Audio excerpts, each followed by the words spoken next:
So I'd already written to my dad on New Year's Eve, but deciding to look for him only started, really, the night of my mum's date from hell.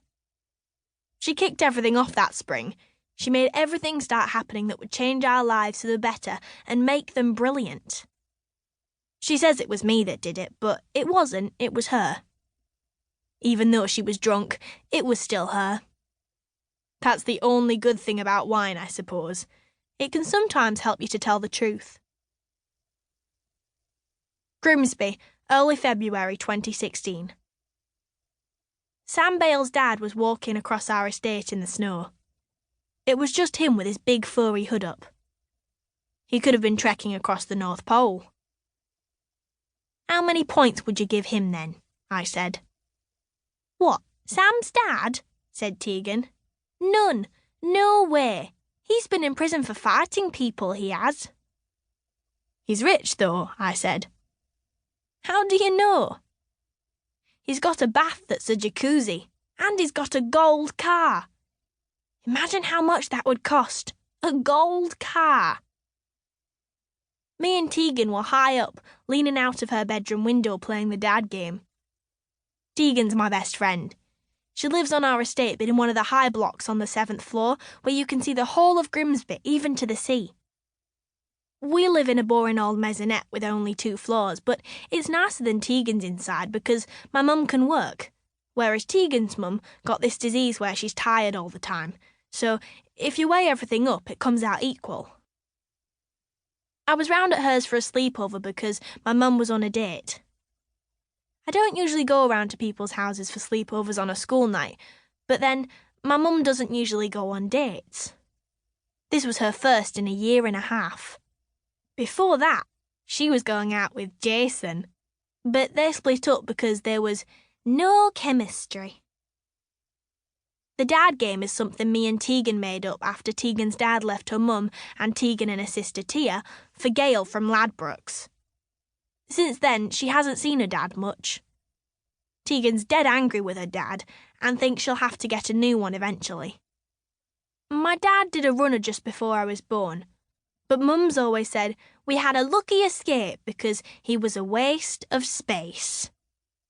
So I'd like to get a proper dad too someday, and me and Tegan thought it would be good to work out what sort of dad would be best. Our game's called Top Trumps for Dads. It's just like normal Top Trumps, except we give scores based on how good a dad we think someone would be, how kind, strict or funny they are, if they're rich and could take us on adventures, if they'd be able to stick up for us in a fight. And not a fight like Sam Bale's dad's been in, but a proper one, where you're fighting for something worth it, not just for the sake of it. Tegan writes down scores for the dads in our special file. So far, Jacob Wilmore's dad scores the highest.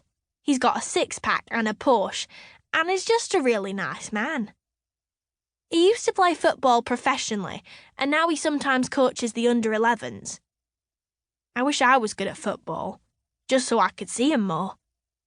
We finished doing all the dads at school now, though, so we're scoring others we know, like Sam Bale's. He might be rich, Zac, but he's still been in prison, said Tegan.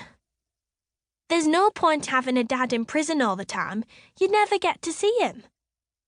Yeah, and when you went to visit him, you wouldn't be able to touch him and you'd have to be careful because he might be in with all the murderers.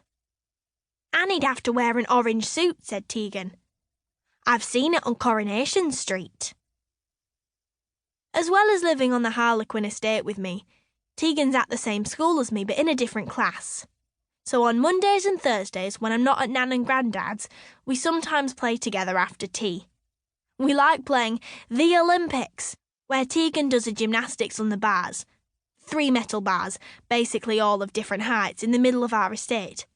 And I do the commentary like on the Olympics. This is Tegan O'Brien on the bars for the United Kingdom. When it's cold or rainy, though, we like stopping in and leaning out of Tegan's bedroom window and looking at all of Grimsby like we own it. Our estate is at the edge of the town near the sea. It's not actually the sea, it's the Humber estuary, but it goes into the North Sea. But don't go thinking there's a beach like there is at Cleethorpes. It's not like that. If you look at where the sea meets the town in Grimsby, from high up here in Tegan's Flat, you can just see loads of cranes and boat masts, with the dock tower in the middle poking out like a red rocket.